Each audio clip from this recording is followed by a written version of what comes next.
My name is Tessa Whitmore. I'm 32 years old. For 8 years, I paid my parents $2,400 a month in rent to live in their basement. They told me it was fair market rate. They told me they needed help with the mortgage. I believed them, because that's what daughters do. Then, last month, I ran into our neighbor while grabbing the mail. Mrs. Brennan smiled and said, "Your parents must be so proud, owning that house outright." I smiled back. "What do you mean, outright?" "The mortgage, dear, paid off since 2014. A full year before I started paying rent. 8 years, $230,400 for a mortgage that didn't exist. That night, I hired a forensic accountant.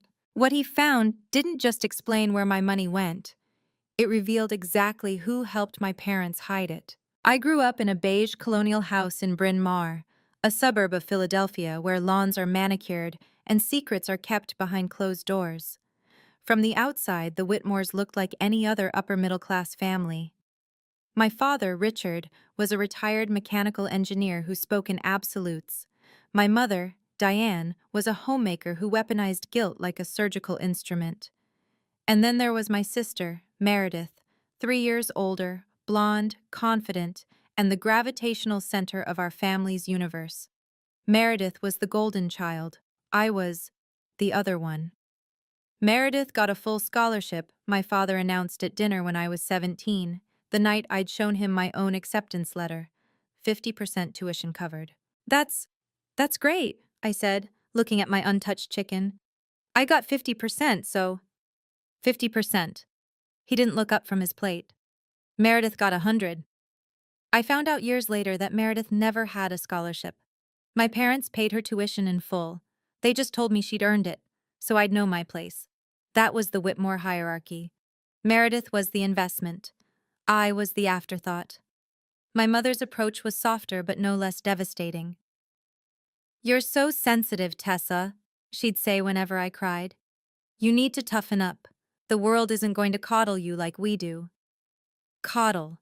As if providing basic shelter and food was an act of extraordinary generosity. By the time I left for college, I'd internalized a simple belief. I owed them. For existing. For being less than Meredith. For being the daughter who required more effort to love. I didn't know then that belief would cost me almost $250,000. May 2015, I graduated with a degree in accounting and $42,000 in student loans. I'd applied to 63 jobs, got callbacks from 4, landed one, an entry-level accountant position at a nonprofit called Horizon Community Foundation. Starting salary, $38,000 a year. After taxes, that was about $2,600 a month. "You should live at home," my mother suggested over the phone. "Save money, pay off those loans." It made sense. Philadelphia rent was brutal, and the basement had its own entrance. I could have privacy. I could save. "There's just one thing," my father said when I arrived with my boxes. "We're not running a charity here." He slid a piece of paper across the kitchen table, typed, official looking. $2,400 a month. That's fair market rate for this area. I stared at the number. That's almost my entire paycheck. "Then you'll learn to budget." He didn't blink. "We still have a mortgage to pay, Tessa. Did you think housing was free?" My mother placed a hand on my shoulder. "We're doing you a favor, sweetheart. Landlords don't give you home-cooked meals. Landlords don't do your laundry." She didn't do my laundry. I did my own laundry in the basement. But I didn't say that. I signed the paper. I set up automatic payments from my checking account. $2,400, the first of every month, memo line, rent. I told myself it was temporary. A year, maybe 2. I'd pay down my loans, build my savings, and move out. 8 years later, I was still there. And every single one of those automatic transfers was time-stamped, documented, and waiting in my bank records. I just didn't know yet how much that paper trail would matter. The years blurred together like highway mile markers. I worked. I got promoted. Entry-level accountant became senior accountant. became finance officer. My salary climbed from $38,000 to $72,000. I learned grant compliance, audit procedures, nonprofit tax law. But my rent never changed. Inflation, my father said when I suggested a reduction. You're lucky we're not raising it. Meanwhile, Meredith flourished. She became a CPA at a mid-sized firm, then went independent. She bought a condo in Center City, a condo our parents put down the deposit for. Meredith works so hard, my mother said. She deserves a little help getting started. I was 30 years old, had paid over $200,000 in rent, and was sleeping in a basement with a window that looked directly into a drainage ditch. But Meredith deserved help getting started.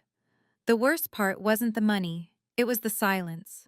I wanted to scream, to ask why I was paying market rate while my sister got a free down payment, to demand an explanation for the blatant inequality. But every time I opened my mouth, the same fear closed my throat. What if they stopped loving me entirely? So I stayed quiet. I kept paying. I told myself that family meant sacrifice, and sacrifice meant I was a good daughter. Then, one Sunday in October, I saw something on Meredith's Instagram that cracked something inside me. A photo of her condo. Caption, 2 years in my little sanctuary, so grateful to Mom and Dad for making this possible. 2 years. 2 years of free housing, gifted by the same parents who charged me $2,400 a month. I didn't explode, not yet. But something shifted, and 3 weeks later, I moved into my own apartment. October 15th, 6 months after I'd finally moved out.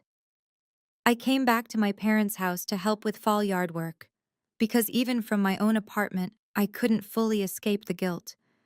My mother had called 3 times about the gutters. Your father's back isn't what it used to be. I was pulling dead leaves from the flower bed when Dorothy Brennan appeared at the fence, 72 years old, white hair pinned in a bun, a watering can in her weathered hands. Tessa, haven't seen you in a while. Hey, Mrs. Brennan, just helping out. Your parents must be so proud. She smiled warmly. Owning that house outright. I paused, trowel in hand. I'm sorry. What? The mortgage, dear.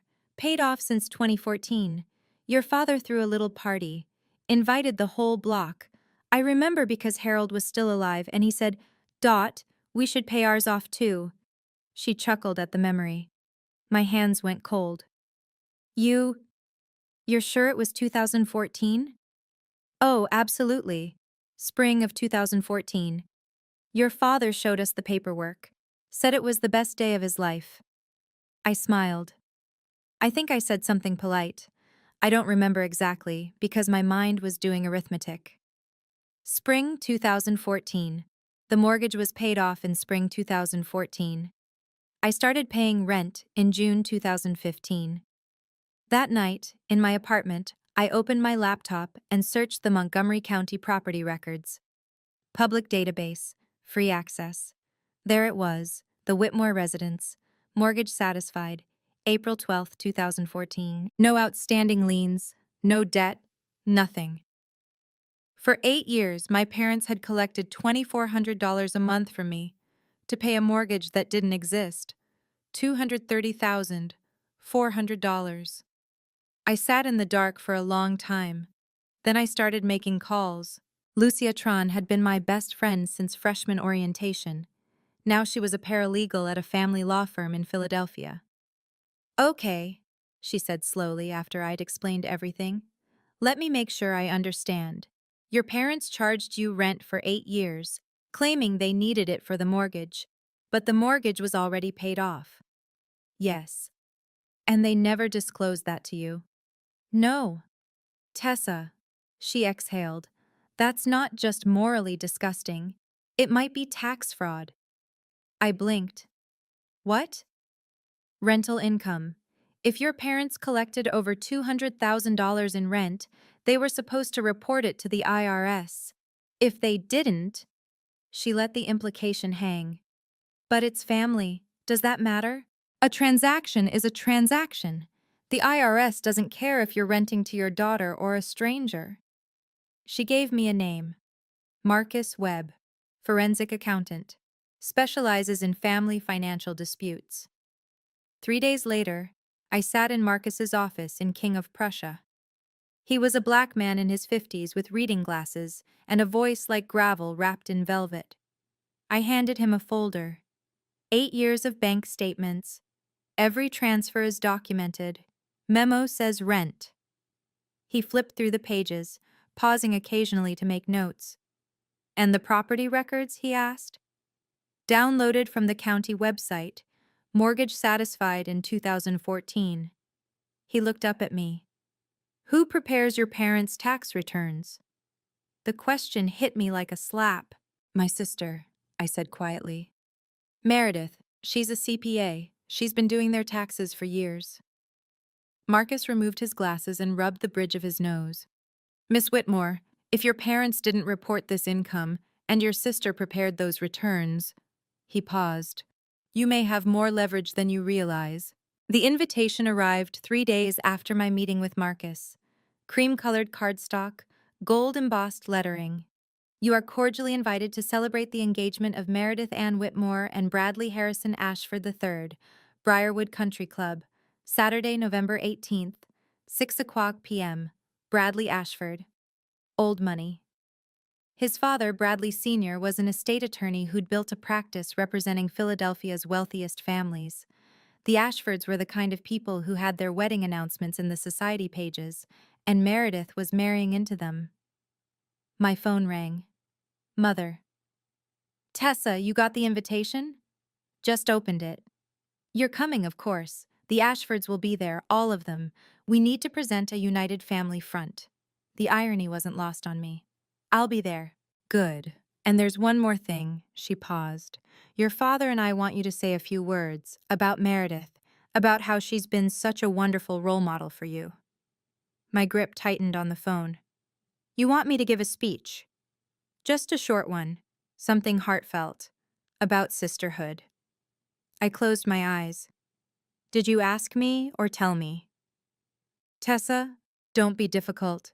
It's one speech. The Ashfords will be watching. We can't have... Fine, I said. I'll prepare something. Thank you, sweetheart. I knew you'd understand. After she hung up, I sat very still. They wanted me to stand on a stage, in front of 120 people, and publicly praise the sister who had helped hide a $250,000 fraud. They had no idea what they were setting up. I called Lucia. The engagement party is in 3 weeks, I said. I need you to be there. As what? A witness. November 13th, 5 days before the party. Marcus called at 4:47 p.m.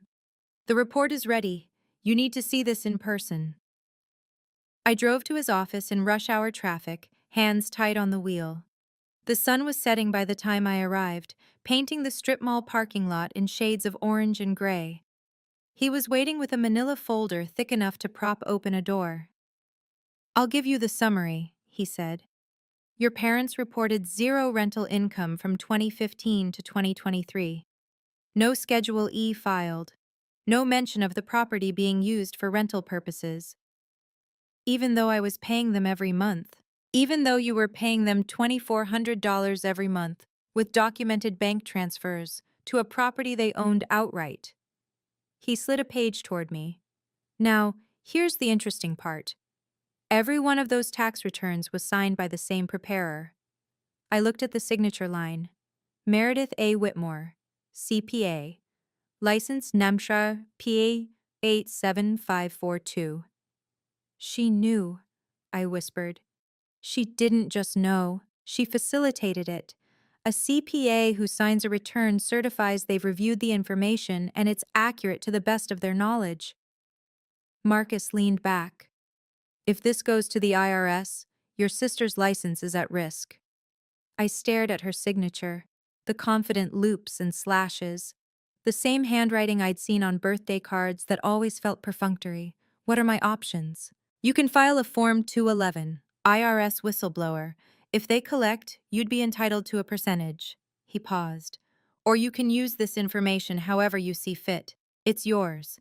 Everything here came from your own bank records and public documents. I took the folder. The party is in 5 days, I said, and I just got invited to give a speech. November 15th, 3 days out. My father called, which was unusual. He preferred to delegate emotional labor to my mother. Tessa, your mother tells me you're speaking at the party. That's right. Good. A long pause. I'll be saying a few words as well. About the family. About contributions. Something in his tone made the hair on my neck stand up. What kind of contributions? Just acknowledging everyone who helped make this night possible, including you. Another pause. We're very grateful for your support over the years. He hung up without saying goodbye. I understood immediately. They were going to publicly frame me as someone who'd been helped by the family, someone who owed them, not the other way around. In front of the Ashfords, in front of everyone, they'd paint me as the dependent daughter who should be grateful. It was a setup, a public pressure campaign. 2 hours later, Meredith called. Hey! Her voice was strange, tighter than usual. I just wanted to check in. About the party. What about it? Just, Mom and Dad can be a little intense. If they say anything weird, just roll with it, okay? They mean well. I almost laughed. Do they? Tessa. A sharp exhale. Look, I know things haven't always been fair, but it's my engagement. Can we just get through this without drama? I'm not planning any drama, Meredith. Good, that's good. She paused. I'll see you Saturday. After she hung up, I texted Lucia. Something's off. Meredith called to preemptively manage me. She sounds scared. Lucia replied. Scared of what? I stared at the screen. I don't know yet, but I'm going to find out. Whatever trap they were setting, I needed to be ready. Friday night, the evening before the party. I sat cross-legged on my apartment floor, Marcus's report spread around me like a crime scene. Yellow sticky notes marked the key pages. The property record showing mortgage satisfaction, the 8 years of bank statements, the unsigned copy of my parents' 2019 tax return with 0 rental income declared. Lucia had helped me game out scenarios. Scenario A, minor humiliation. Dad makes a vague comment about family support. I smile, deflect, leave early. No confrontation. Scenario B, moderate humiliation. They explicitly frame me as someone who received help from the family. I correct the record calmly, provide the real numbers, maintain composure. Scenario C, full public attack. They try to shame me in front of everyone. For Scenario C, I'd written 3 paragraphs, memorized them, each one precise, factual, devastating. I wasn't bringing the forensic report, too aggressive. But I had my phone with screenshots of the property records and bank statements. I had Marcus's number on speed dial. And I had something else. The truth. My phone buzzed. Lucia. Still in? Still in. Table 7. Back of the room. You sure about this? I looked around my apartment. Small, quiet, mine. No basement windows looking into drainage ditches. No rent payments disappearing into my parents' account. I've never been more sure of anything. Okay, I'll be there. What if nothing happens? I thought about it for a long moment. Then nothing happens. I give a polite speech, I leave, I move on with my life. And if something does happen, I typed slowly. Then I stop being the daughter who stays silent. I didn't sleep well that night. But when I woke up, I was ready. Whatever they threw at me, I wasn't going to flinch. Briarwood Country Club was everything you'd expect. Vaulted ceilings, crystal chandeliers, staff in crisp white shirts. The engagement party was held in the grand terrace room, where floor-to-ceiling windows overlooked a manicured golf course turning amber in the November dusk. I wore a navy dress I'd bought specifically for this occasion. Simple, elegant, forgettable. Nothing that would attract attention before I was ready. 120 guests. I counted them as I walked in. The Ashfords dominated the front tables. Bradley Sr. was a broad-shouldered man with silver hair and the confident posture of someone who'd never lost an argument. His wife, Catherine, wore pearls and a practiced smile.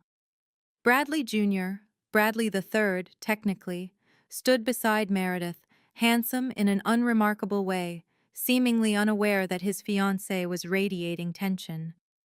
My parents intercepted me near the entrance. "Tessa." My mother's smile was too wide. "You look nice. Come, meet the Ashfords properly." "In a minute." I spotted Karen Ostrowski at one of the middle tables and felt my stomach tighten. My boss. Here. Why was my boss here? Then I remembered. Ashford Foundation. Major donors to Horizon Community Foundation, of course. Karen waved.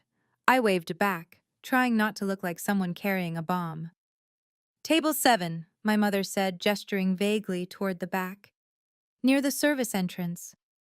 Not at the family table, not with the Ashfords. Back by the kitchen, where they put guests they needed present but didn't want prominent. I nodded. "Got it."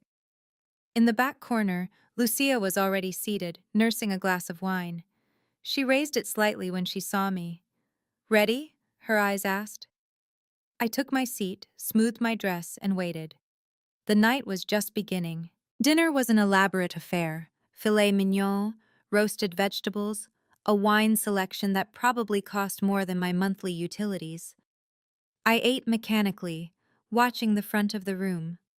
At 8:15, the clinking of a spoon against crystal silenced the murmur of conversation. My father stood at the microphone, champagne glass in hand, looking every bit the proud patriarch. "Good evening, everyone. Thank you for joining us to celebrate Meredith and Bradley." Polite applause, camera phones raised. "Diane and I have been blessed with two wonderful daughters." He paused, and I felt the room's attention shift. "Meredith, of course, has always been exceptional. Valedictorian, CPA, now marrying into one of Philadelphia's finest families." More applause. Meredith beamed. "But I also want to acknowledge our younger daughter, Tessa." My spine straightened. For the past 8 years, Tessa has lived with us, and during that time, she has contributed, significantly, to our household. He smiled, a smile I'd seen 1,000 times, the one that preceded a knife. "We're very grateful for her financial support. It's allowed our family to thrive." I felt the room's eyes on me, sympathetic, confused, some pitying. Oh, the younger daughter still lives at home, and she helps pay their bills. How sad. He wasn't done. "As Tessa knows, family means sacrifice, and we hope that spirit of generosity will continue, especially as Meredith begins this new chapter." He raised his glass. "To family." "To family," the room echoed. I didn't move. My hands were clasped in my lap, very still. Bradley Sr. was watching my parents with an expression I couldn't quite read. Interest? Calculation? "Tessa," my father said into the microphone, "we'd love for you to come up and say a few words about your sister." The room turned to look at me. I smiled. I stood, and I walked toward the stage. Lucia's hand brushed my arm as I passed. "You okay?" I didn't answer. I was already calculating my next sentence. The microphone was cold in my hand. 120 faces, crystal chandeliers. The Ashfords in the front row, Bradley Sr.'s gaze locked on me like I was a witness on a stand. "Thank you, Dad." My voice was steady. Years of finance presentations had trained me for this. "And thank you all for being here tonight." I paused, let the silence settle. "My father mentioned that I've contributed financially to our family. That's true. I have." I smiled slightly. "For 8 years, I paid $2,400 a month in rent to live in my parents' basement." A murmur rippled through the room. "If you do the math, that's $230,400. I watched my father's smile freeze. "I paid it because my parents told me they needed help with the mortgage. They said it was fair market rate, and I believed them." My mother's face had gone the color of old paper. It wasn't until recently that I learned something interesting. I kept my voice conversational, almost casual. According to public property records, available to anyone with internet access, my parents paid off their mortgage in April of 2014. Silence. That was a full year before I started paying rent. I let that land, watched it ripple through the room like a stone dropped in still water. I'm not saying this to ruin anyone's evening. I'm saying it because my father just implied that I owe this family something, that I should continue to support them. I met his eyes directly. And I want everyone here to know the truth. Bradley Sr. stood up. His voice carried across the room without a microphone.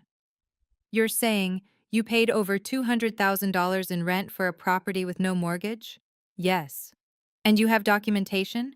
8 years of bank statements, every transfer time-stamped. He turned to look at my parents, at Meredith. The room had become very, very still. My father grabbed the microphone from the stand. Tessa, what are you doing? His voice cracked. This is your sister's engagement party. My mother rushed toward the stage. She's confused. She's had a difficult year, work stress, you know how it is. I'm not confused. I kept my voice level. And I haven't had work stress. I'm a finance officer. I understand numbers very well. This is a private family matter. My father's face was reddening. You're embarrassing yourself. You brought it up publicly. I didn't raise my voice.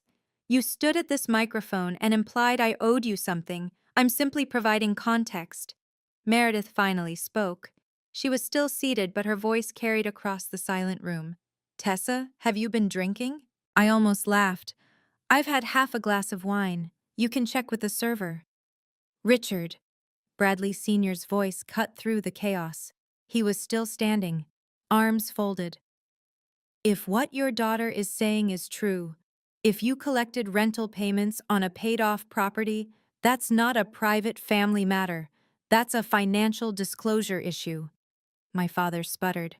It's complicated. There were expenses, maintenance, utilities. $230,000 in maintenance? Bradley Sr.'s eyebrows rose. This is insane. My mother turned to the crowd. She's always been jealous of Meredith. Always. This is just… Diane. Bradley Sr.'s wife, Catherine, had stood up too. Her voice was ice. Perhaps we should discuss this somewhere more private. I stepped back from the microphone. I'm done, I said. I just wanted the truth to be heard. As I walked off the stage, I saw Meredith's face. She was pale, frozen. Her eyes weren't angry. They were terrified. And I realized she knew exactly what I was about to find out. Quick pause. Before I tell you what happened next. If you've ever stood in a room full of people who should love you, but instead watched them twist the truth to make you the villain, you know exactly how my chest felt in that moment. If that's you, drop a comment. You're not alone. And if you want to see what happened when Meredith cornered me on the balcony, and who else was listening, keep watching. Now here's what happened next.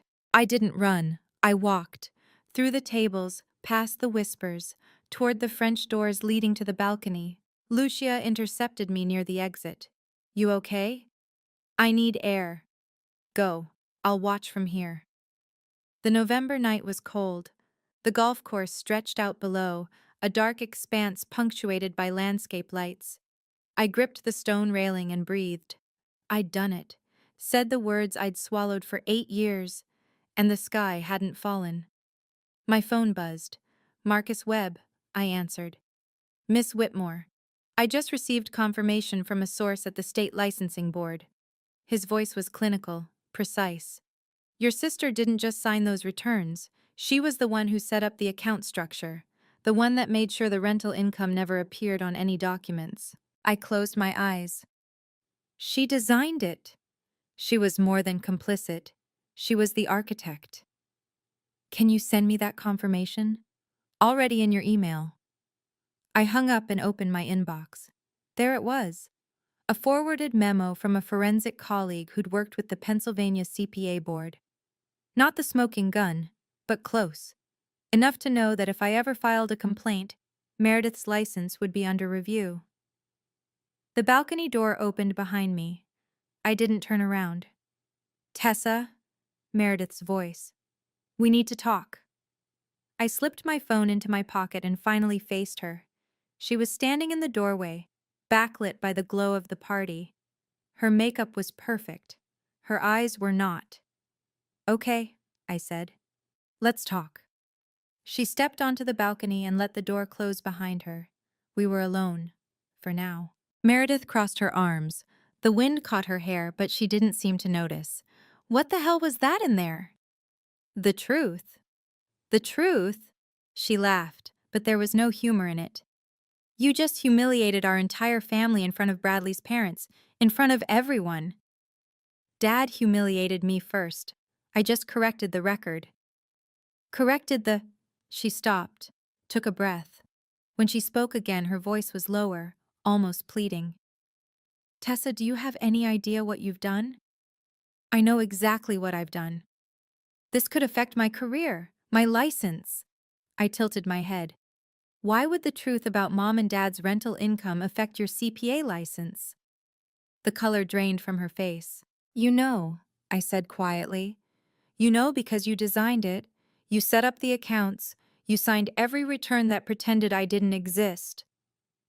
That's not... I didn't... The state licensing board has questions, Meredith.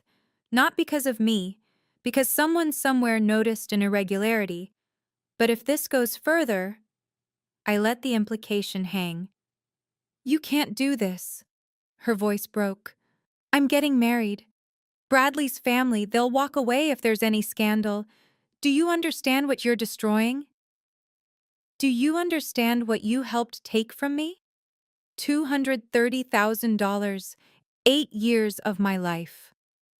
I thought you knew, she hissed. I thought you were in on it, that you agreed to help Mom and Dad. I stared at her. I was paying rent, Meredith, in a house with no mortgage. Does that sound like someone who agreed? She had no answer. The balcony door opened again, and there stood our parents. Behind them, Karen Ostrowski. My father stepped onto the balcony first, his face a mask of controlled fury. Tessa, we need to talk. Privately. He glanced at the door where Karen lingered. Family business. It stopped being private when you made it a toast, I said. Let's not make this worse than it needs to be. My mother's voice was saccharine. We can work this out, like a family.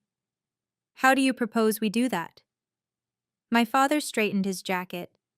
We're willing to reimburse you a portion of what you paid, as a gesture of goodwill. A portion? $50,000. He said it like he was being generous. To put this behind us. I calculated quickly. 50,000 out of 230,000, less than 22%. And in return? You stop this nonsense. You don't file anything with the IRS. You don't talk to lawyers. His jaw tightened. And you certainly don't embarrass us again. My mother added softly, Sweetheart, think about what you're doing. You're going to tear this family apart. The family that charged me $250,000 in fake rent? We didn't charge you anything fake, my father started. The mortgage was paid off. You told me you needed help. You lied. We had expenses. Then show me the receipts. Silence. That's what I thought. The balcony door opened wider. Karen stepped through, her expression unreadable. I'm sorry to interrupt, she said calmly, but I heard voices. I wanted to make sure everything was all right. My father turned, surprised. This is a private conversation. With my employee. Karen's voice was pleasant but firm. Tessa, do you need me to stay? I looked at her, then at my parents. Yes, I said, please stay.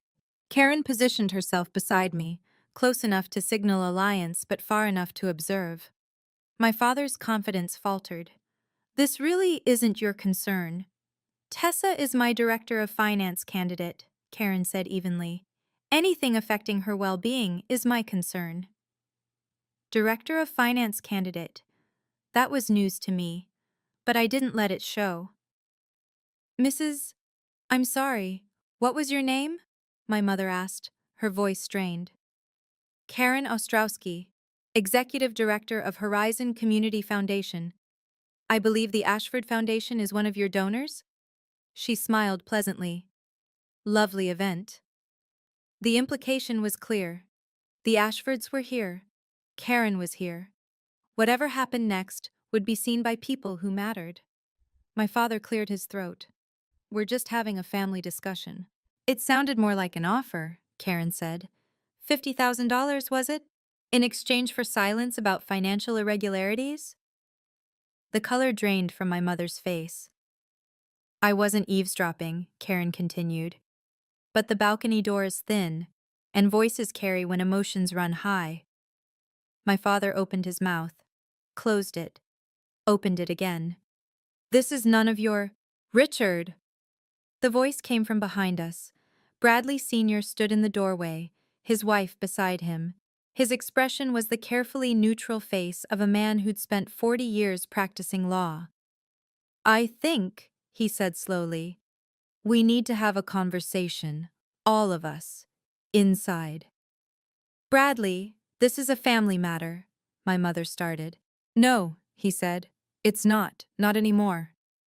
He looked at Meredith, who was shrinking against the balcony railing. When my son's fiancée is potentially implicated in tax fraud, it becomes my matter. Meredith made a sound like she'd been struck. The party was unraveling, and I hadn't even played my final card. We reconvened in a small private room off the main hall, white tablecloths, untouched champagne flutes. The door closed with a soft click. Bradley Sr. stood at the head of the table. No one had asked him to take charge, but no one questioned it either. Let me understand the situation. His voice was measured, courtroom steady. Tessa, you're claiming you paid your parents $2,400 a month in rent for 8 years. I'm not claiming. I have bank records. And the property had no mortgage during this period? Correct. Paid off in 2014. Public record. He turned to my parents. Richard, Diane, did you report this rental income on your taxes? My father's face was tight. That's a private matter. It's a yes or no question. Silence. Bradley Sr.'s expression didn't change, but something shifted in his eyes. He turned to Meredith. Meredith, you're a licensed CPA. You've prepared your parents' tax returns for the past several years, correct? Meredith nodded, unable to speak. Did you include Schedule E, rental income from the basement? It wasn't yes or no. No. Her voice was barely a whisper. Bradley Sr. exhaled slowly. He looked at his son, then at Catherine, then back at my parents. Mr. and Mrs. Whitmore, I've spent 40 years in estate law. I know what financial fraud looks like, and I know what happens when it comes to light.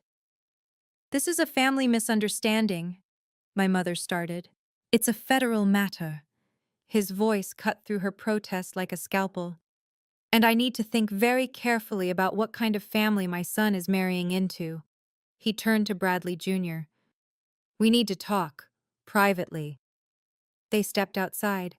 Meredith looked like she might faint. The main ballroom had changed when I returned. The string quartet still played, but the conversations had fragmented. Clusters of guests whispered behind raised champagne glasses. Eyes tracked me as I walked to table 7. What happened? Lucia asked. Bradley Sr. is talking to his son, privately. About Meredith? About whether he wants his son to marry into a family with potential tax fraud. Lucia let out a low whistle. That's nuclear. They built the bomb. I just pressed the button. At the front of the room, my parents stood alone. No one approached them. The Ashfords' table was empty, and the social vacuum was impossible to ignore. A woman in a black dress approached me, mid-50s, sharp eyes, silver earrings that caught the light. Excuse me, you're Tessa Whitmore? Yes. I'm Sandra Holloway. I'm on the Pennsylvania CPA board. also a friend of Catherine Ashford's. My stomach tightened. I see. I'm not here in any official capacity, she said, her voice low. But I heard your speech, and I have to say, if what you described is accurate, your sister has a problem. I'm not trying to destroy her career. I understand, but you should know that complaints sometimes originate from unexpected places. She glanced toward the front of the room, especially when prominent families are paying attention. She nodded and walked away. Lucia stared at me. Was that someone who just made a note of Meredith's license number? Probably. Across the room, my parents were arguing in hushed, furious tones. My father's face was scarlet. My mother kept glancing around, desperate to see who was watching. Everyone was watching. The engagement party was officially over, and the consequences were just beginning.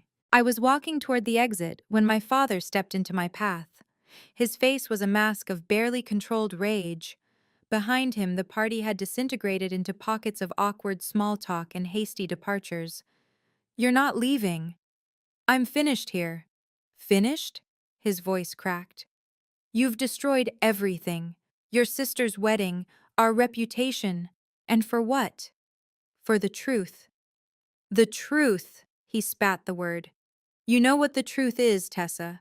The truth is that we raised you, fed you, clothed you, gave you a roof over your head when you couldn't afford anything else, and charged me $230,000 for it. That was fair. The mortgage was paid off. You lied to me for 8 years. His hand shot out, grabbing my arm. Lower your voice. I looked down at his grip, then back at his face. Let go of me. Something in my tone must have penetrated, because his fingers loosened, but he didn't step back. You've just made an enemy of your own family, he said quietly. You understand that? After tonight, you have nothing. No parents, no sister, no one. I straightened my spine. I haven't had a family in a long time. I've had landlords who called themselves parents. How dare! All communication from this point forward goes through my attorney. His face went slack.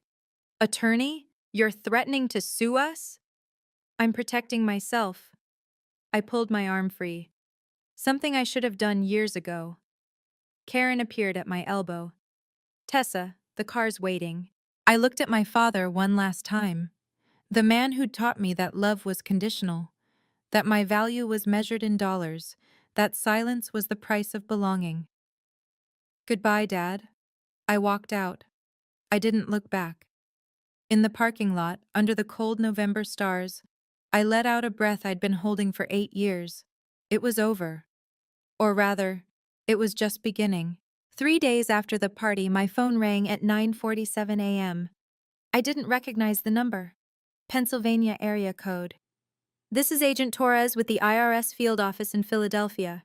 The voice was clipped, professional. Am I speaking with Tessa Irene Whitmore? I sat down slowly. Yes. Ms. Whitmore, we're conducting an inquiry regarding rental income associated with a property in Bryn Mawr. Our records indicate you may have relevant information. I didn't file a complaint. We're aware. The complaint came from another source. A pause. Paper shuffling. But your bank records have been flagged as potentially relevant. We'd like to schedule an interview. I called Marcus the moment we hung up. I didn't file, I said. Did you? No. I told you I wouldn't act without your authorization. He paused. But let me make some calls. An hour later, he called back. I found your whistleblower. Who? Dorothy Brennan, your parents' neighbor. I sank onto my couch. Mrs. Dot? She called my office last week asking how to report neighbors who commit tax fraud. I gave her the general information. Told her it was complicated. He chuckled dryly. Apparently it wasn't complicated enough to stop her. Mrs. Dot, 72 years old, watering cans and white hair. She'd seen me grow up, seen me come and go from that basement, and when she found out what my parents had done, she'd done something about it. Miss Whitmore? Marcus said. You still there? Yeah. I wiped my eyes. Yeah, I'm here. The IRS moves slow, but they move. Your parents will be audited. Meredith's signature is on those returns. He paused. This is out of your hands now, in the best possible way. I thanked him and hung up. Then I sat in the quiet and let myself breathe. The audit was announced in January. I learned about it secondhand. Lucia's firm handled family law cases, and word traveled fast in legal circles. Full audit, she reported over coffee. 8 years of returns. Your parents had to hire a tax attorney, and apparently he's not cheap. How bad is it? The IRS calculated approximately $45,000 in back taxes, penalties, and interest, and that's before the state gets involved. $45,000. A fraction of what they'd taken from me, but enough to hurt. What about Meredith? Lucia's expression shifted. The CPA board sent her a letter of inquiry. It's not public yet, but she's definitely under review. Is she going to lose her license? Probably not. First offense, she can claim she trusted her parents' information, but she'll get a formal reprimand, mandatory ethics training, supervised practice for 2 years. Lucia shrugged. In the accounting world, that's a scarlet letter. I stared into my coffee. The wedding? Postponed indefinitely. The Ashfords released a statement about private family matters requiring attention. She reached across the table and squeezed my hand. How do you feel? I thought about it. Really thought about it. I don't feel happy. No? But I don't feel sad either. I looked up. I feel lighter. Like something heavy has been lifted off my shoulders. Guilt? Maybe. Or maybe just the weight of pretending. I took a sip. I spent 8 years trying to be a good daughter, trying to earn something that was never for sale. And now? Now I'm just trying to be a good person, for myself. The audit would grind on. The consequences would ripple outward, but for the first time in years, none of it depended on me staying silent. The email arrived on a Tuesday evening. Subject line: Please. Tessa, I don't understand why you're doing this to us. Your father hasn't slept in weeks. The attorneys are costing us everything. Meredith's wedding is ruined, and she won't speak to anyone. We gave you everything. We raised you. We loved you. And this is how you repay us? If you have any decency left, you'll stop this. Call off the IRS. Tell them you made a mistake. We can go back to how things were. We can be a family again. Please, sweetheart, don't destroy us. Mom. I read it 3 times. The guilt hooks were familiar. The manipulation dressed up as maternal concern. The suggestion that I had the power to stop a federal investigation, as if the IRS answered to disgruntled daughters.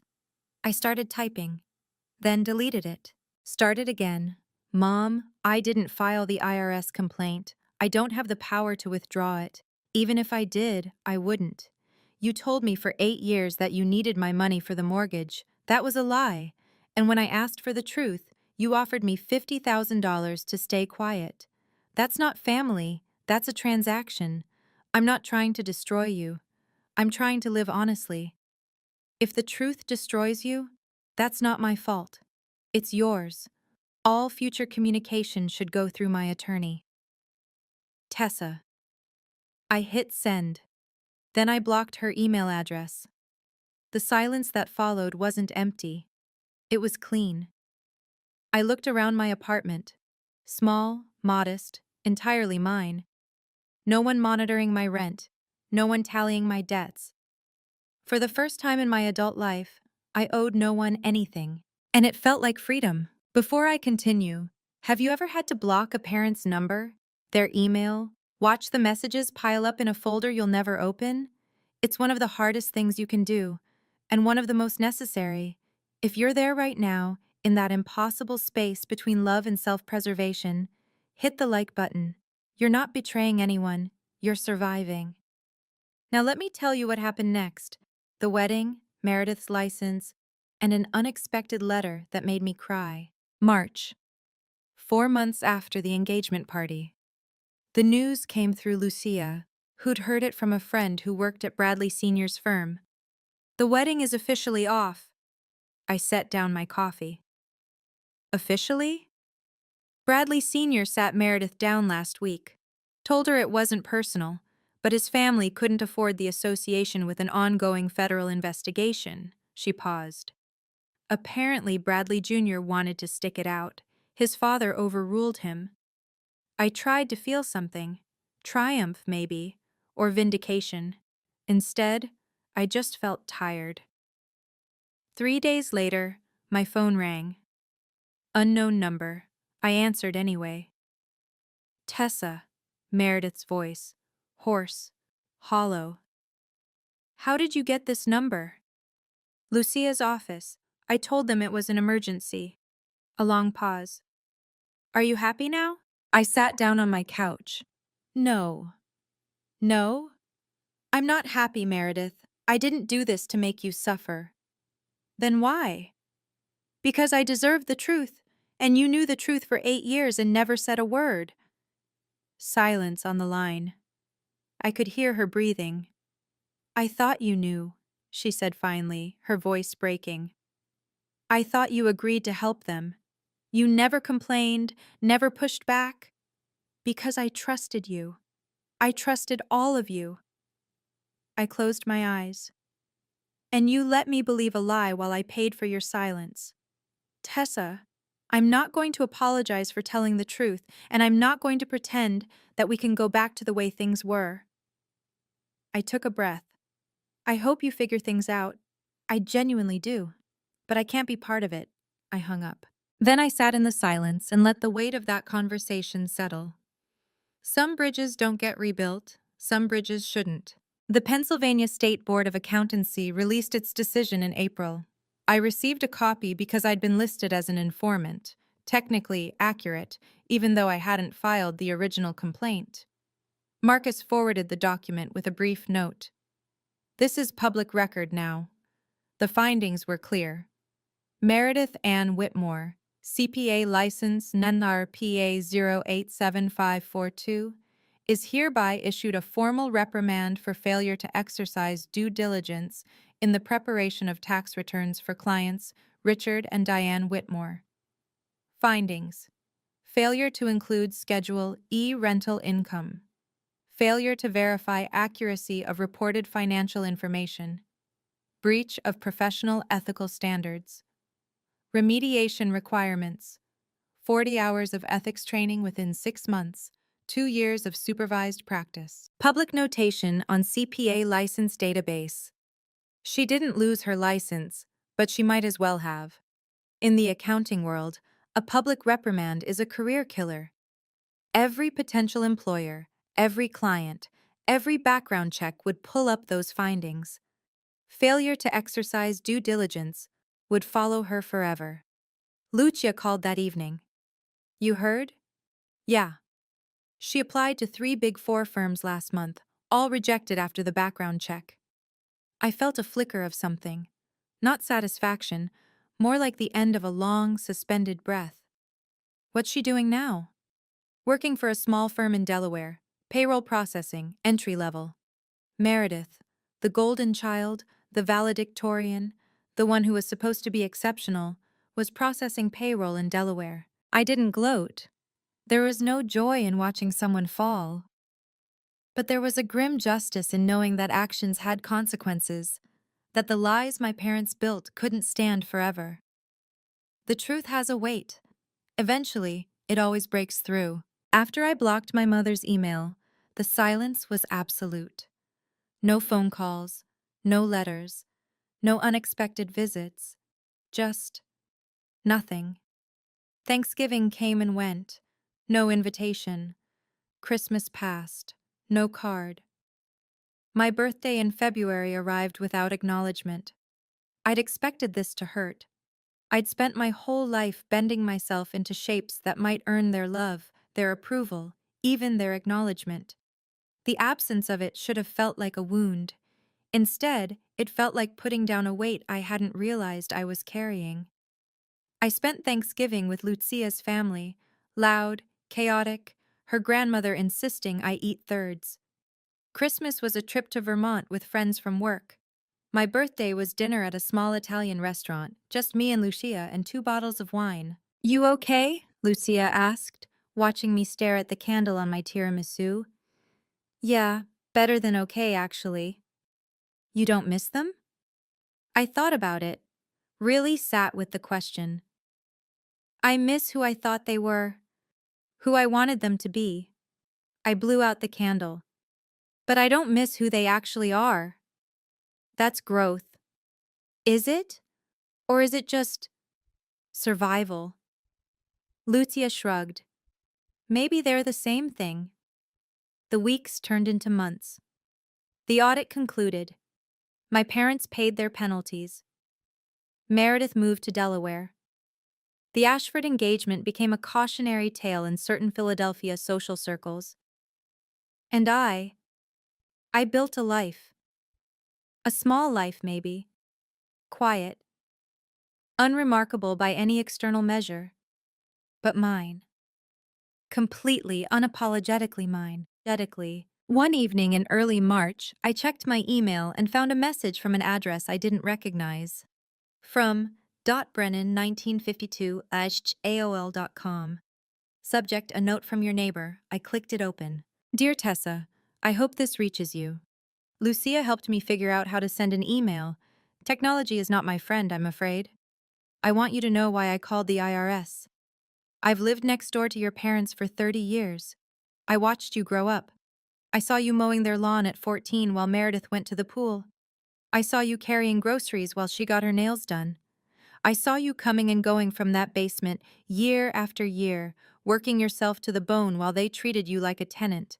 When I learned what they did, taking your money for a mortgage that didn't exist, something in me broke.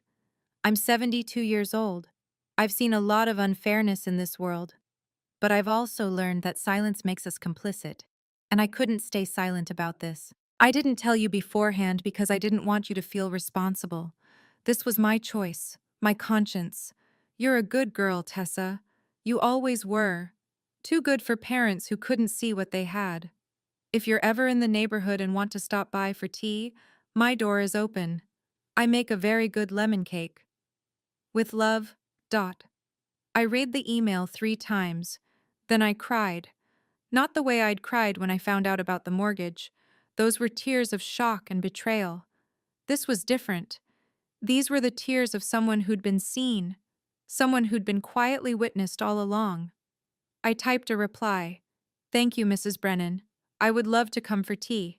She responded within the hour. Wonderful. This Sunday? 2 o'clock? I said yes. Some families are born, others are found. Sometimes they find you first. Karen called me into her office on a Tuesday morning. I walked in expecting a routine check-in. Instead, she gestured to the chair across from her desk with an expression I couldn't quite read. Close the door. I did. The board met last week, she said. We've made a decision about the director of finance position. I kept my face neutral. I'd applied 3 months ago, but the process had been slow, complicated by budget concerns and organizational restructuring. Tessa, I've worked with a lot of talented people over the years, but very few have your combination of technical skill and personal integrity. I blinked. I'm sorry? The night at Briarwood. She leaned back. I watched you handle an impossible situation with grace. You could have screamed. You could have thrown things. Instead, you stated facts, maintained composure, and walked away with your dignity intact. I didn't feel very dignified at the time. That's what made it impressive. She slid a piece of paper across the desk. An offer letter. The job is yours, Director of Finance. Salary increase of 32%. Start date whenever you're ready. I looked at the numbers, then back at Karen. I don't know what to say. Say yes, and then go celebrate with your friends. She smiled, a rare, genuine expression. You've earned this, Tessa, not because of what happened with your family, but because of how you've handled yourself through all of it. I signed the letter. Walking out of her office, I felt something I hadn't felt in years. Pride.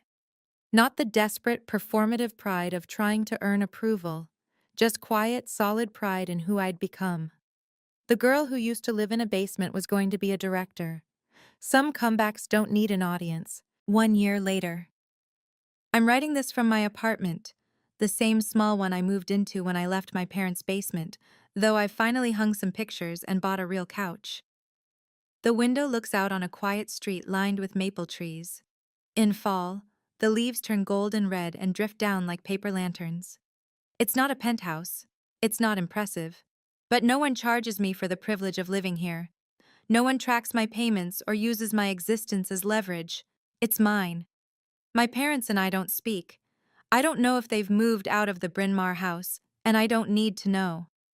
Every few months, a letter arrives from my mother's attorney, probing for some kind of reconciliation meeting. I forward them to my lawyer. She sends back polite declinations. That's my financial boundary. Nothing flows between us anymore. No money, no favors, no obligations. That's my contact boundary. Everything goes through attorneys. If there's ever a genuine emergency, Lucia will find me. Meredith sent one email, 3 months ago. Tessa, I'm not angry anymore. I think I understand now. I just wish things had been different. I'm not asking for forgiveness. I'm just saying that I'm sorry. Your sister, if you still want me to be, Meredith. I haven't replied. Not because I'm cruel, but because I don't know what to say yet. Maybe someday, maybe not. And that's okay. I have dinner with Mrs. Dot every Sunday. Lemon cake and tea and stories about the neighborhood I grew up in, seen through kinder eyes than my parents ever offered. I have a job I love, friends who've seen me at my worst and stayed anyway. I have peace. For 8 years, I believed that love meant endless sacrifice. That family meant accepting whatever was given, no matter how painful. That boundaries were selfishness disguised as strength. I was wrong. Boundaries aren't walls, they're windows. You choose when to open them. You choose who deserves the view. I'm not a scapegoat anymore. I'm not a basement tenant or a revenue stream or a cautionary tale. I'm just Tessa, and that's more than enough. If you made it this far, thank you, truly. This story isn't about revenge, it's about truth, about learning that the people who should love you the most don't always treat you the best, and about finding the courage to say, I deserve better. If you're still in your basement, literal or figurative, I hope this gives you hope. You're not asking too much. You're not being selfish. You're being human. Subscribe if this story meant something to you, and check the description for another story about a woman who discovered her fiancé had 3 hidden bank accounts. Until next time.